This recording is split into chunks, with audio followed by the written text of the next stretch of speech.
পুঁইমাচা বিভূতিভূষণ বন্দ্যোপাধ্যায় 1931 সালে প্রথম প্রবাসী পত্রিকায় প্রকাশিত হয়। পরবর্তীকালে মেঘমল্লার গল্পগ্রন্থে। পুঁইমাচার নামকরণ ব্যঞ্জনাধর্মী। মূল চরিত্র খেন্তি। খেন্তি নামক গ্রাম্য মেয়ের সকরুণ জীবনের পরিণতি এই গদ্যের মধ্যে, পুঁইমাচার মধ্যে ফুটে উঠেছে। শুধু খেন্তির মৃত্যুর গল্প নয়, কন্যার দায়গ্রস্ত পিতামাতার উৎকণ্ঠা, পণপ্রথা, লাঞ্ছিত নারী জীবনের প্রতিচ্ছবিও এই পুঁইমাচাতে আমরা দেখতে পাব। এবার পড়াটা শুরু করছি।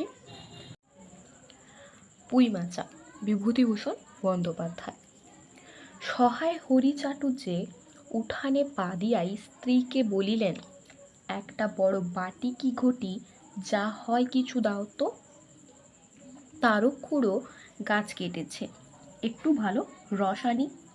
স্ত্রী অন্নপূর্ণা খড়ের রান্নাঘরের দাওয়ায় বসিয়া শীতকালে সকালবেলা নারিকেল তেলের বোতলে ঝাঁটার কাঠি পুড়িয়া 2 আঙ্গুলের সাহায্যে ঝাঁটির কাঠি লগ্ন জমানো তেলটুকু সংগ্রহ করিয়া চুলে মাখাইতেছিলেন। স্বামীকে দেখিয়া তাড়াতাড়ি গায়ের কাপড় একটু টানিয়া দিলেন মাত্র, কিন্তু বাটে কি ঘটি বাহির করিয়া দিবার জন্য বিন্দুমাত্র আগ্রহ তো দেখাইলেন না, এমনকি বিশেষ কোনো কথাও বলিলেন না। সহায় হরি অগ্রবর্তী হইয়া বলিলেন, কি হয়েছে, বসে রইলে যে, দাও না একটা ঘটি। আহ, খেন্তি টেন্তি সব কোথায় গেল এরা? তুমি তেল মেখে বুঝি ছুঁবে না? অন্নপূর্ণা তেলের বোতলটি সরাইয়া স্বামীর দিকে খানিকক্ষণ চাহিয়া রহিলেন। পরে অত্যন্ত শান্ত সুরে জিজ্ঞাসা করিলেন, তুমি মনে মনে কি ঠাউরেছ বলতে পারো?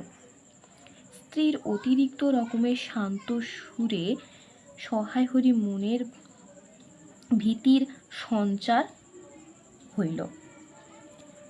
ইহা যে ঝড়ের অব্যবহিত পূর্বের আকাশে স্থির ভাব মাত্র, তাহা বুঝিয়া তিনি মরিয়া হইয়া ঝড়ের প্রতীক্ষায় রহিলেন।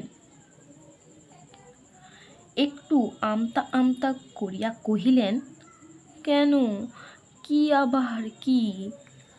অন্নপূর্ণা পূর্বাপেক্ষা ও শান্ত সুরে বলিলেন, দেখো, রঙ্গ করো না বলছি, ন্যাকামি করতে হয় অন্য সময় করো। তুমি কিছু জানো না কি খোঁজ রাখো না? অত বড় মেয়ে যার ঘরে, সে মাছ ধরে আর রস খেয়ে দিন কাটায় কি করে তা বলতে পারো? গায়ে কি গুজব রটেছে জানো? সহায় হরি আশ্চর্য হইয়া জিজ্ঞাসা করিলেন, কেন, কি গুজব? কি গুজব জিজ্ঞাসা করো গিয়ে চৌধুরীদের বাড়ি। কেবল বাগদি দুলে পাড়ায় ঘুরে ঘুরে জন্ম কাটালে ভদ্রলোকের গায়ে বাস করা যায় না। সমাজে থাকতে হলে সেই রকম মেনে চলতে হয়।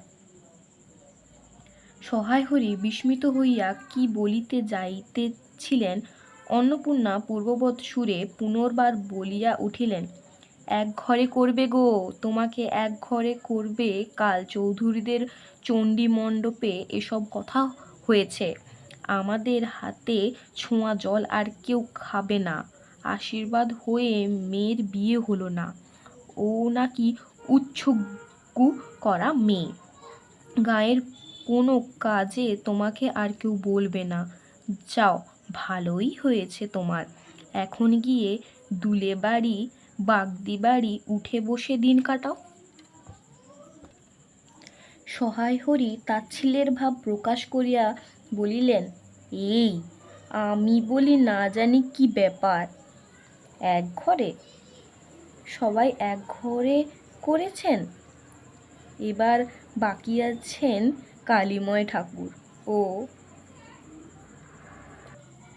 অন্নপূর্ণা তেলে বেগুনে জ্বলিয়া উঠিলেন, কেন, তোমাকে এক ঘরে করতে বেশি কিছু লাগে নাকি?